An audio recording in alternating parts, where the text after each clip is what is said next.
Hello students, कैसे हैं आप सब लोग। उम्मीद करती हूँ सब अच्छे होंगे और स्वस्थ होंगे।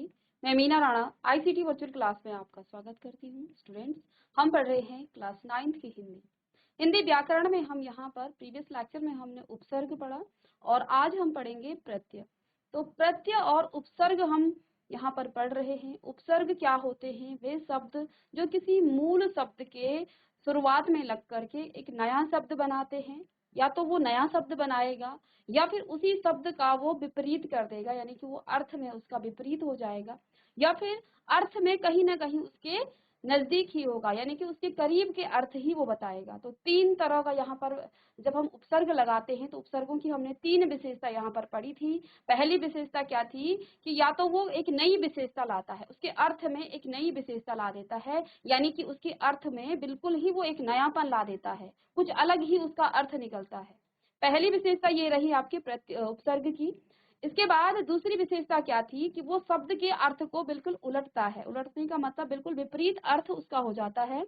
तो यहाँ पर दूसरी विशेषता ये हो गई। और तीसरी विशेषता क्या थी कि उस शब्द के अर्थ के, यानी कि जो मूल शब्द है, मूल शब्द के अर्थ के इर्द गिर्द ही उसका अर्थ वहीं पर होता है। जैसे शुद्ध का हमने भी वहां पर हमने उपसर्ग लगाया तो विशुद्ध हुआ, तो कहीं ना कहीं ये दोनों अर्थ जो है एक दूसरे के नजदीक हैं, एक दूसरे के करीब ही हैं, उसके इर्द गिर्द ही ये घूमते हैं। तो यहाँ पर हमने प्रत्यय उपसर्ग पढ़ लिया था और आज की क्लास में हम प्रत्यय यहाँ पर स्टार्ट करते हैं। इससे पहले हमने उपसर्ग के बारे में पढ़ा कि तीन प्रकार के होते हैं। संस्कृत के उपसर्ग, इसके बाद हिंदी के उपसर्ग और विदेशी उपसर्ग। तो संस्कृत के उपसर्ग को आप क्या कहते हैं? तत्सम उपसर्ग भी कहते हैं, क्योंकि संस्कृत भाषा के जो शब्द हिंदी में हम प्रयोग करते हैं उन्हीं को हम तत्सम शब्द कहते हैं। अब इन्हीं शब्दों में यदि आप किसी उपसर्ग को जोड़ें तो ये आपका तत्सम उपसर्ग हो जाता है। इसके अलावा हिंदी के उपसर्गों को हम क्या कहते हैं? तद्भव कहा जाता है। तो हिंदी के, संस्कृत भाषा के कुछ ऐसे शब्द होते हैं जो हिंदी भाषा में प्रयोग किए जाते हैं, लेकिन इसमें थोड़ा सा परिवर्तन किया जाता है, तो ये आपके हिंदी के शब्द हो जाते हैं, तो इनको तद्भव उपसर्ग कहा जाता है। और विदेशी शब्दों में जब हम क्या करते हैं, किसी उपसर्ग को जोड़ते हैं, तो ये आपके क्या हो जाते हैं? विदेशी उपसर्ग हो जाते हैं। कुछ उदाहरण हमने प्रीवियस लेक्चर में पढ़े थे यहाँ पर, जैसे कि ये आपके विदेशी क्या है? उपसर्ग हैं। तो वॉइस हो गया, तो ये जो वॉइस है ये आपका क्या है? विदेशी उपसर्ग है। डिप्टी हो गया, ये भी आपका क्या है? विदेशी उपसर्ग है। सब हो गया, खुश, हर, दम, ये सभी को आप एक सीक्वेंस पर इसको याद करेंगे और इसको आप प्रैक्टिस भी करेंगे, और इनसे आप किस प्रकार के नए शब्द बनते हैं उन शब्दों पर भी आप विचार करेंगे, उनको पढ़ेंगे। तो फिर आपको ये सभी बच्चों ने नोट डाउन कर लिया होगा कि ये जो आपके विदेशी उपसर्ग हैं, ठीक है। विदेशी उपसर्ग को आप क्या कहते हैं? अरबी, इसमें देखिए अरबी, फारसी और अंग्रेजी के उपसर्गों का प्रयोग किया जाता है। मैंने शुरुआत में ही कहा था कि कहीं कहीं आपको उपसर्गों को 5 भागों में विभाजित किया गया है। वहां पर क्या किया गया है? उर्दू और अरबी जो फारसी उपसर्ग हैं उनको अलग किया गया है और अंग्रेजी के उपसर्गों को अलग किया गया है। हमने यहाँ पर संयुक्त रूप में विदेशी उपसर्गों में ही सारे उपसर्ग पढ़े हैं। तो बेसिकली यहाँ पर 3 प्रकार के ही उपसर्ग कहे गए हैं। तो ये आपका पहला संस्कृत के उपसर्ग, हिंदी के उपसर्ग और विदेशी उपसर्ग। इनमें आपके अरबी, फारसी और अंग्रेजी के उपसर्ग सभी आ जाते हैं।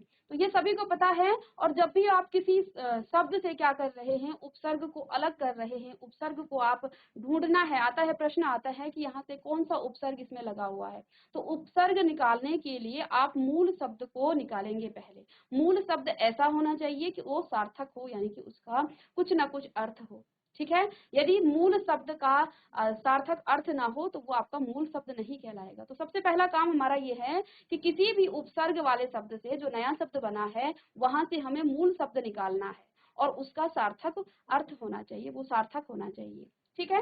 तो ये है आपका। अब प्रत्यय क्या होता है? हमने उपसर्ग पढ़ लिया कि किसी भी मूल शब्द में यदि कि आगे से आप कुछ जोड़ते हैं तो वो आपका उपसर्ग कहलाता है, और वो कुछ जोड़ करके या तो वो एक नया शब्द बनाता है अर्थ में, या तो वो उसी के नजदीक कोई नया शब्द बनाता है, या फिर बिल्कुल विपरीत अर्थ वाले शब्द बना देता है। अब प्रत्यय क्या होते हैं? उपसर्ग के, जैसा कि हमने कहा, उपसर्ग को आप उसके शुरुआत में जोड़ते हैं। प्रत्यय वे शब्दांश होते हैं जो शब्दों के अंत में जुड़कर शब्दों के अर्थ में विशेषता या बदलाव ला देते हैं। और उपसर्ग क्या होते थे, उपसर्ग शब्दों के प्रारंभ में जुड़कर उनके अर्थों में क्या कर देते थे, विशेषता या बदलाव लाते थे। अब प्रत्यय का क्या काम है, प्रत्यय जो है शब्दों के अंत में जुड़ेगा, ठीक है। जैसे यहाँ पर देखिए उन्हें प्रत्यय कहते हैं, जैसे पर्वत, जो पहाड़ है, इस पहाड़ पर्वत पर आपने ईय जोड़ा, ठीक है, पर्वत पर यहाँ पर क्या जोड़ा गया है, ईय। तो जब इस पर्वत पर ईय जोड़ा गया, पर्वत है, जब पहाड़ इसको बोलेंगे आप, पर्वत हो गया आपका, पर्वत धन ईय। अब ये ई कैसे जोड़ता है, बड़ी ई की मात्रा में आ जाता है ये, ठीक है ना, ये बड़ी ई की मात्रा, इसकी मात्रा कैसी होगी, इस प्रकार से। तो यहाँ पर इसका क्या आ जाएगा, पर्वतीय, ठीक है, पर्वतीय। तो ये जो है, जो ये ईय शब्द है, इसने क्या किया है, इस पर्वत को क्या किया है, पर्वतीय में बदल दिया है। तो ये आपका क्या हो गया है, ये आपका प्रत्यय है। तो ध्यान देंगे, डिफरेंस करते हुए, अंतर करते हुए चलना है। उपसर्ग आपका मूल शब्द के शुरुआत में लगता है, उसके प्रारंभ में लगता है, और प्रत्यय जो है शब्दों के अंत में जुड़ते हैं। ऐसे ही कीमत का, कीमत पर जब आप ती जोड़ेंगे तो कीमती हो जाएगा। लेख में आप इत जोड़ेंगे तो लिखित हो जाएगा। इत का मतलब यहाँ सभी जानते हैं, स्वरों को जब आप व्यंजनों के साथ जोड़ते हैं तो वो मात्राओं के रूप में जुड़ते हैं, ना कि पूरा शब्द जुड़ता है। तो यहाँ पर ये जो क्या है, ये आपका ई, ये आपका स्वर था। तो सभी जानते हैं स्वरों की मात्राएं क्या होती हैं। जब भी किसी भी व्यंजन में आप स्वरों को जोड़ते हैं, जितने भी आपके 11 स्वर हैं, उन स्वरों की मात्राएं जुड़ेंगी, वो स्वर ऐसे नहीं लिखे जाएंगे। ये आपने छोटी क्लासेस में पढ़ी हैं। तो यहाँ पर पर्वत पर ईय जोड़ते हैं तो पर्वतीय, तो ये ई जो है ना, ये मात्रा के रूप में जुड़ता है। तो ये आपका तो में मात्रा के रूप में जुड़ा है, और यो तो एज इट इज ऐसे ही रहेगा, ठीक है। ऐसे ही कीमत, कीमत धनती, ठीक है। तो यहाँ पर भी कीमत धनती, तो कीमती मूल्यवान हो जाएगा, मूल्य मूल्यवान। लेख धन इत, तो ये जो इत है ना, ये जो है मात्रा के रूप में जुड़ेगा। इस लेख में ये छोटी ई की मात्रा देगा, लिखित। ऐसे ही प्रतिभा धन वान, तो प्रतिभावान, तो यहाँ पर प्रतिभावान आपका जुड़ गया है। तो प्रतिभा से संपन्न होता है, प्रतिभा का मतलब बुद्धि से है, ठीक है। इसको नोट डाउन कर लेंगे जल्दी से, और इसके बाद हम प्रत्ययों के भी यहाँ पर प्रकार पढ़ेंगे। प्रत्ययों के भेद, प्रत्यय हैं मुख्यतया 2 प्रकार के होते हैं, ठीक है ना। इतना आप इसको नोट डाउन कर लीजिए। तो कौन कौन से वो 2 प्रकार हैं, पहला है आपका, पहला आपका कृत प्रत्यय, पहला है क। प्रत्यय के भेद प्रत्यय मुख्यतया 2 प्रकार के होते हैं। पहला है आपका कृत प्रत्यय, और दूसरा ख है तद प्रत्यय। तो ये 2 आपके क्या हैं, प्रत्यय हैं, और इन्हीं को हम आगे पढ़ेंगे। तो 2 प्रकार के यहाँ पर प्रत्ययों के भेद प्रत्यय जो है मुख्यतः 2 प्रकार के होते हैं, कृत प्रत्यय और तद्धित प्रत्यय, ठीक है। इसको नोट डाउन कीजिए। अब पहला देखिए यहाँ पर क्या है, जो कृत प्रत्यय है ना, क, ये क्या कह रहा है,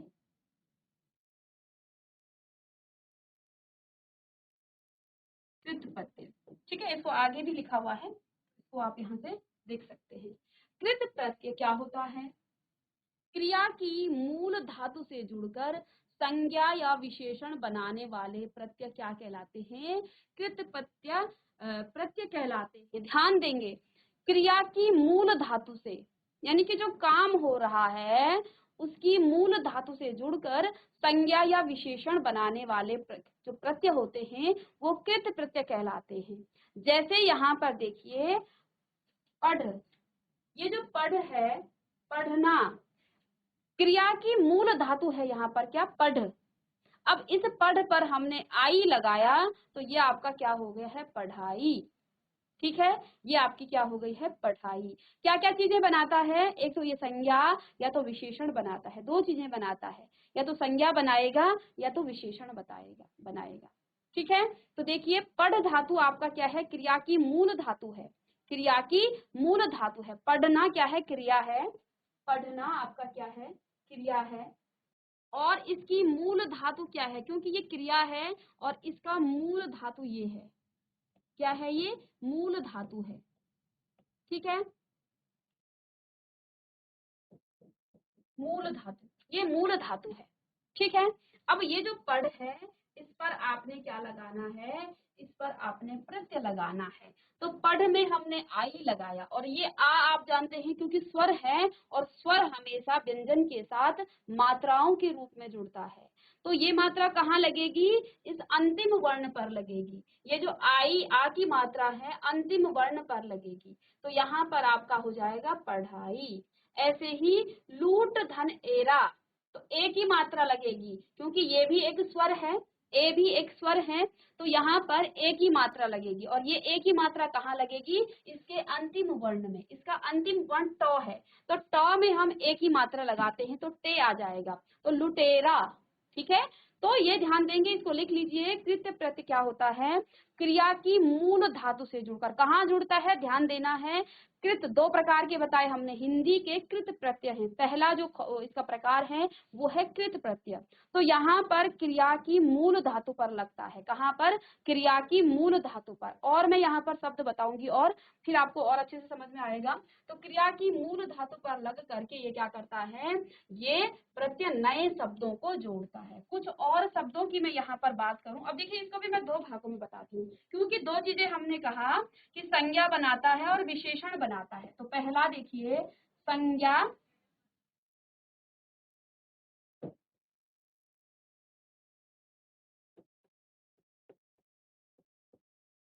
संज्ञा बनाने वाले कृत प्रत्यय।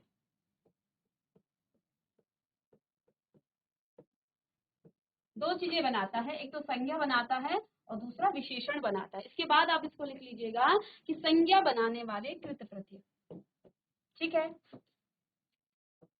अब मैं धातु की बात करूं यहाँ पर, जैसे यहाँ पर ये आपका है प्रत्यय, प्रत्यय। इसके बाद क्रिया की जो धातु है, मूल धातु है, वो यहाँ पर, और नए शब्दों का निर्माण यहाँ पर हम करेंगे। यहाँ पर आप क्या करेंगे, संज्ञा शब्द, क्योंकि हम संज्ञा बना रहे हैं तो यहाँ पर संज्ञा शब्द क्या क्या बनते हैं। ठीक है, कुछ उदाहरणों से समझेंगे। जैसे आई, आई आपका प्रत्यय है। अब इस आई, यहाँ पर धातु में क्या क्या हो जाएगा, लड़, कौमा, पढ़, कौमा, ये आपका लड़ कौमा पढ़। इसको थोड़ा सा आगे बनाएंगे, लड़ हो गया, पढ़ हो गया, के बाद लिख हो गया, नॉर्मल जो आप पढ़ते भी हैं। ठीक है। हमने क्या कहा कि आई प्रत्यय लगाना है। जब आप लड़ पर आई लगाएंगे, लड़ पर आई लगाएंगे, लड़ धन आई, आई। ठीक है। अब इस पे इसको आप जोड़ेंगे तो ये आ की मात्रा, क्योंकि ये एक स्वर है और स्वर हमेशा किस प्रकार से जुड़ता है, मात्राओं के रूप में जुड़ता है, व्यंजन के साथ वो क्या हो जाता है, जुड़ जाता है।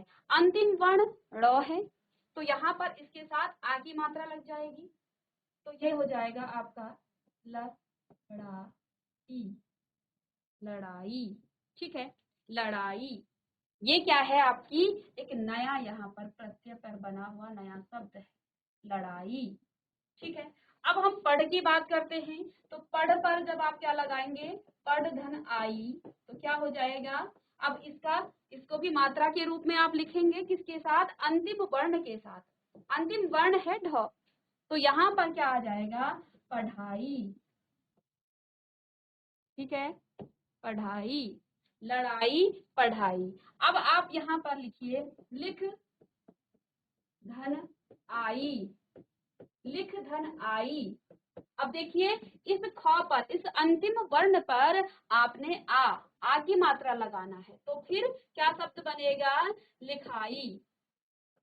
तो अब यहाँ पर जो ये पढ़ाई, लिखाई, और लड़ाई है, ये सभी आपकी संज्ञा शब्द है। और किस प्रकार की ये संज्ञा है, संज्ञा के भी आपने भेद पढ़े थे। तो भाववाचक संज्ञा आपने पढ़ी थी, जहां से हमें किसी क्रिया के भाव का प्रकट होता है उसे भाववाचक संज्ञा कहा जाता है। तो लड़ाई जो हो रही है वो भाव है, ठीक है ना। तो लड़ाई, पढ़ाई, लिखाई, ठीक है ना। और लड़ना वो क्या है, वो क्रिया है। लड़ाई और लड़ने में फर्क है। जब आप लड़ रहे हो तो उस समय वो क्रिया है, लेकिन जब वो लड़ाई बन जाती है तो वो भाववाचक संज्ञा के रूप में आ जाती है। तो इस चीज को ध्यान देंगे। तो ये है आपका संज्ञा शब्द। इसके अलावा ये तो पहला आपके पास प्रत्यय था, इसके अलावा और भी प्रत्यय हैं। तो ये इन्होंने क्या बनाया है, मूल धातु के साथ, क्रिया के मूल धातु से। देखिए लड़ना, इसका इसका शब्द क्या है, ये क्रिया शब्द है, ये है आपका क्रिया। इस क्रिया का मूल शब्द क्या है, तो इसका मूल शब्द है लड़। क्या है, लड़, ठीक है। ये क्रिया जो शब्द है, इस शब्द का मूल शब्द लड़ है, ठीक है। इस मूल शब्दों में हमने क्या लगाना है, प्रत्यय लगाना है। प्रत्यय लगा करके यहाँ से आपको संज्ञा शब्द मिले। पहली संज्ञा शब्द लड़ाई, दूसरी है पढ़ाई, तीसरी है लिखाई, ठीक है। और किस प्रकार से जोड़ा जाता है आप सभी जानते हैं। स्वरों को आप व्यंजनों के साथ मात्राओं के रूप में जोड़ते हैं, ठीक है। इतना समझ में आया। तो अब ये हो गया आपका। इसके बाद दूसरा आपका प्रत्यय है आन। दूसरा प्रत्यय है आन। अब कुछ मूल शब्द, धातु शब्द को उड़, चढ़ और आन, ये आपके धातु के मूल शब्द हैं। ओ क्रिया धातु के, ठीक है, क्रिया धातु के ये। अब कौन कौन से क्रिया धातु के हैं, उड़ना, उड़ना, चढ़ना और आना, ये सभी क्या हैं, ये सभी क्या हैं, ये सभी आपके क्रिया शब्द हैं। ये सभी आपकी क्रिया शब्द हैं। इन्हीं क्रिया शब्दों के मूल शब्द क्या हो गए हैं, उड़ धातु रूप, इसके बाद चढ़, इसके बाद आन। तो यहीं से हमने क्रिया शब्द के मूल धातु को यहाँ से उठा करके यहाँ रखा है। अब इस पर हमने लगाना है आन प्रत्यय। क्या लगाना है, आन प्रत्यय। आप जानते हैं प्रत्यय कहाँ लगता है, प्रत्यय अंत में लगता है, किसी भी शब्द के अंत में लगता है। और कौन से शब्द, धातु के, जो आपके क्या होते हैं, क्रिया धातु के अंत में लगता है। तो यहाँ पर उड़ान कैसे होगा, ये आपका क्या हो गया, देखिए ये क्रिया धातु है, ठीक है, ये क्रिया है उड़ना, ये शब्द क्रिया हो गया है। और इन्हीं क्रिया का ये धातु रूप है, ठीक है ना, ये धातु रूप है उड़, चढ़, आन।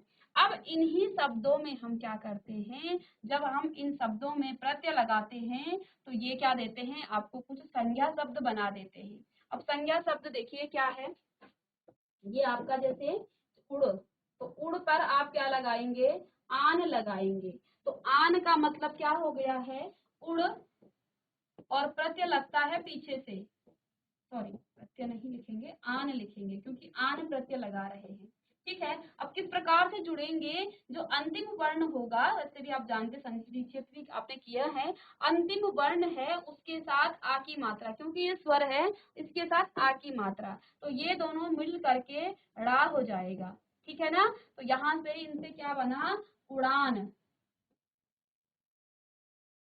उड़ना क्रिया है, उड़ना क्रिया है, ये आपकी क्रिया है।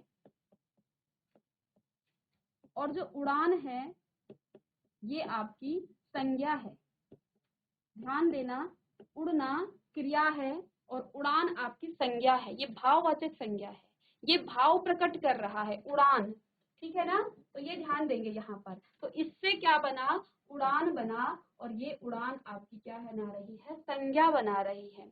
ऐसे ही चढ़, तो चढ़ आपका क्या है, धातु है, इसका क्रिया रूप क्या होगा, चढ़ना, और इसी ना पर आप जब आन लगाएंगे तो ये आपका हो जाएगा चढ़ान, ठीक है ना। चढ़ना आपकी क्रिया शब्द है, ये आपका क्रिया शब्द है, और इस पर यदि आप क्या लिखें, चढ़ाई, चढ़ाई, तो ये आपका क्या है, ये आपका संज्ञा शब्द है, ध्यान देना है आपको, ठीक है ना। तो ये आपका क्या है, क्रिया शब्द है, और ये आपका संज्ञा शब्द है, ठीक है। तो अब यहाँ पर आप क्या करेंगे, चढ़ पर आन लगाएंगे, चढ़ धन आन, तो ढ पे आ की मात्रा लगा देंगे, तो यहाँ पर क्या हो जाएगा, चढ़ान, ठीक है। ऐसे ही आन, सॉरी ये शब्द आपका आन नहीं होगा, ये आपका लग होगा, लग, ठीक है। अब किस शब्द का, ये कौन सी क्रिया का ये धातु रूप है, तो लगान, लगना, लगना का ये धातु रूप है, ये क्रिया शब्द है, और इसी का यहाँ पर लग शब्द इसका धातु रूप है, ठीक है। अब इसको तो आप रफ कर लेंगे, तो ये लग है, इससे क्या हो जाएगा, लग धन आन, लग धन आन, लग धन आन, तो ये आपका कौन सा शब्द बनाएगा, लगान, क्या बनाएगा, लगान शब्द, ठीक है। तो यहाँ पर आपका हो जाएगा लगान, और ये क्या है, संज्ञा रूप है। तो इस प्रकार से हम क्या करते हैं, यहाँ पर इसको करते हैं। इसमें और कुछ प्रत्यय हम यहाँ पर ले लेते हैं, और उन प्रत्ययों में क्रिया धातु, तो ये तो आप समझ गए होंगे कि क्रिया धातु शब्द क्या होते हैं। क्रिया के जो शब्द है, यानी कि कार्य को जो बोध करते हैं, उनको क्रिया शब्द कहा जाता है। कार्य का बोध कराने वाले शब्दों के मूल रूप जो होते हैं, उनको धातु शब्द कहा जाता है, क्रिया धातु कहा जाता है, ठीक है ना। तो यहाँ पर आपने ये देखा। इसके बाद तीसरा प्रत्यय है आओ, आओ, तीसरा प्रत्यय है आपका आओ, बह, फैल, कट, तो तीन ही शब्द लेंगे, और भी शब्द हैं कई प्रकार के। तो यहाँ पर देखिए आओ, तो अब आप क्या करेंगे, बह धन आओ, क्या करना है, मात्रा को जोड़ना है, तो कैसा शब्द बनेगा, बहाओ। इस अंतिम वर्ण के साथ इसकी मात्रा जुड़ जाएगी, तो ये आ जाएगा बहाव। तो पहला शब्द यहाँ पे क्या हो जाएगा आपका, बहाव। इसी प्रकार से आओ इस पर लगाएंगे तो फैलाओ, फैलाओ। ऐसे ही इसमें लगाएंगे तो क्या हो जाएगा, कटाओ। अब आपको ये देखना है कि किन किन शब्दों का ये क्या है, ये धातु रूप है, क्रिया धातु की क्रिया शब्द का है। तो बहना क्रिया है, इसका धातु रूप क्या हो जाएगा, बह, फैलना और कटना, ये तीन आपके क्रिया शब्द हैं, और इन्हीं का ये धातु रूप है, ठीक है। अब यहाँ पर देखिए क्या क्या बना, ये आपका बहना क्रिया शब्द है, बहना क्रिया शब्द है। मैं यहाँ पर क्या कह रही हूँ कि बहना, यदि कोई चीज बह रही है, नदी बह रही है, तो नदी क्या काम कर रही है, बहने का काम कर रही है। लेकिन बहाव संज्ञा शब्द है, ये इसी क्रिया का संज्ञा शब्द हो जाएगा, ये भाववाचक संज्ञा को प्रदर्शित कर रहा है। ऐसे ही फैलना क्रिया शब्द है, लेकिन फैलाव आपका संज्ञा शब्द है, ये भाव को प्रकट कर रहा है। ऐसे ही कटना आपका क्रिया शब्द है, और कटाव आपका क्या है, कटाव आपका संज्ञा शब्द है, ये भाव को प्रकट करता है, ठीक है। तो इतना हो गया है। आगे यहाँ पर लिखेंगे एक और, हम यहाँ पर प्रत्यय की बात करेंगे, आवट, ठीक है। तो अब तो आपको क्रिया शब्दों से आ ही रहा होगा, लिख और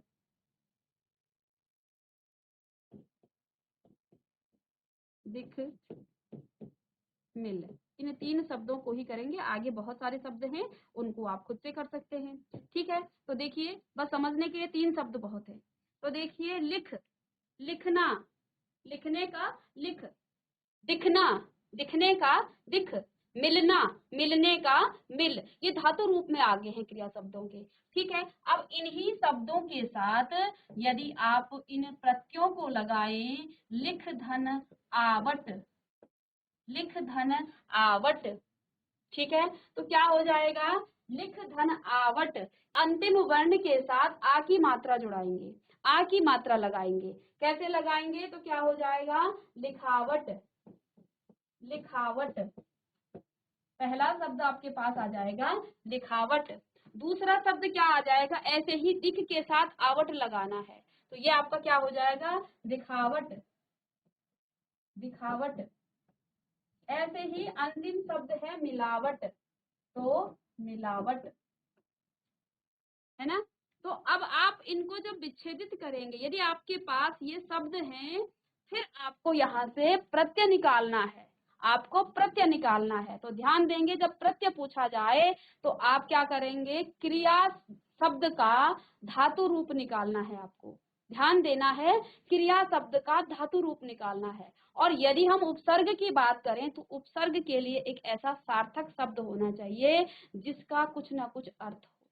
तो जब हम उपसर्ग की बात करेंगे तो आपको सार्थक शब्द निकालना है, ठीक है, वो भी अंतिम वर्ण से। और यदि आपको यहाँ से क्या निकालना है, यदि आपको प्रत्यय निकालना है, तो प्रत्यय निकालने के लिए आपको क्या करना पड़ेगा, आपको किसका, क्रिया शब्द का, क्रिया शब्द का धातु रूप आप अलग कर देंगे तो आपको क्या मिल जाएगा, प्रत्यय मिल जाएगा। जैसे यहाँ पर उड़ान है, अब इसमें से आपको क्या निकालना है, उड़ान, प्रत्यय बताना है, बताइए कौन सा प्रत्यय है, ठीक है। अब आप जब प्रत्यय निकालेंगे तो आप जानते हैं उड़, उड़, आपको पहले इसको क्रिया शब्द में बदलिए, उड़, उड़ान का क्या हो जाएगा, उड़ना, उड़ने का आप यहाँ से धातु रूप निकालेंगे, इस प्रकार से निकालेंगे, उड़ने का धातु रूप उड़ हो जाएगा। और अब देखिए इसमें आ की मात्रा थी, तो फिर आप विच्छेदित करते टाइम आपको पता चल जाएगा, आ की मात्रा को आप अलग से लिख सकते हैं, आन। तो इस प्रकार से आप प्रत्ययों को अलग कर सकते हैं। आगे के जो उदाहरण हैं उनको हम नेक्स्ट क्लास में डिस्कस करेंगे। ये है आपका संज्ञा बनाने वाले कृत प्रत्यय। यहाँ पर हमने क्या कहा था, हमने परिभाषा में क्या पढ़ा कि कृत प्रत्यय क्या होते हैं, क्रिया की मूल धातु से, जो भी क्रिया शब्द है उसकी मूल धातु से ये जुड़ता है, और संज्ञा या विशेषण बनाने वाले शब्द क्या कहलाते हैं, कृत प्रत्यय। अब हम यहाँ पर सिर्फ हमने आज ये देखा कि संज्ञा के कुछ शब्दों में हमने प्रत्यय जोड़ा, जो आपके क्रिया की जो मूल धातु है उनके साथ हमने क्या जोड़ा, प्रत्यय जोड़ा, तो आपको क्या मिल गया, यहाँ पर संज्ञा मिला, ठीक है। वो भी आपको भाववाचक संज्ञा में मिल रहा है, संज्ञा तो सभी को पता होगा, ठीक है। अब इसमें हम आगे के कुछ और शब्दों को कल की क्लास में करेंगे, और साथ ही साथ यहाँ पर नेक्स्ट जो आपका है प्रत्यय, उसके बारे में भी हम बात करेंगे। तो मिलते हैं नेक्स्ट लेक्चर में, तब तक के लिए thank you and have a nice day.